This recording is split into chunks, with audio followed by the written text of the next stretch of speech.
Hi friends, welcome to my channel.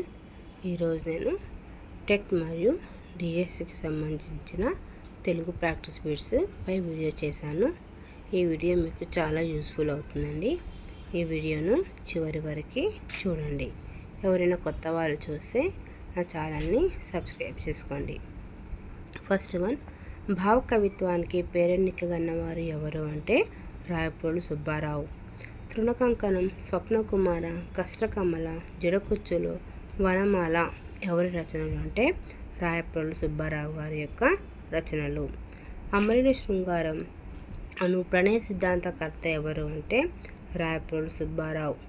ఈ క్రింది వానిలో రాయప్రోలు వారి భావగీతికలు ఏవి అంటే చావలేదు చావలేదు, దేవతాస్తుతికి బదులుగా స్త్రీలు పొంగిన జీవగడ్డలు పైవన్నీ రాయప్రోలు వారి భావగీతికలు.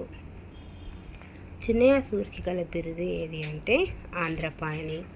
సూరి అనగా ఎవరు అంటే పండితుడు.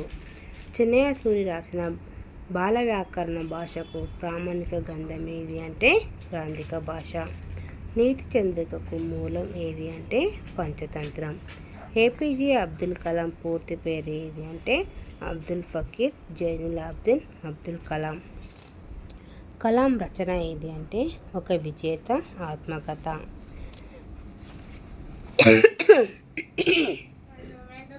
ఈ క్రింది వారిలో ఇంజనీరు శాస్త్రవేత్త అయిన భారత రాష్ట్రపతి ఎవరు అంటే ఏపీజే అబ్దుల్ కలాం. భావ కవిత్వంలో అంతర్లీనమైన ఖండకావ్య ప్రక్రియకు ప్రాచుర్యం కల్పించిన వారు ఎవరు అంటే జాషువా.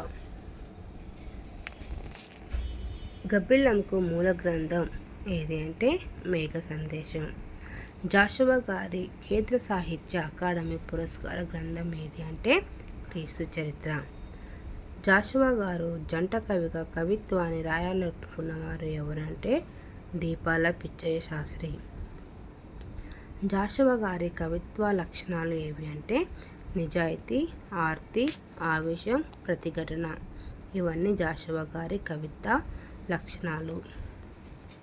నన్నయ్య గల బిరుదులు ఏవి అంటే ఆదికవి, శబ్దశాసనుడు, వాగనుశాసనుడు.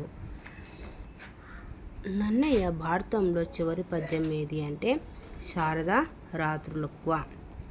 నన్నయ్య కవితా లక్షణాలు ఏమంటే అక్షర రమ్యత, ప్రసన్న, కథా కవితార్థం, నానా రుచితార్థ యుక్తి.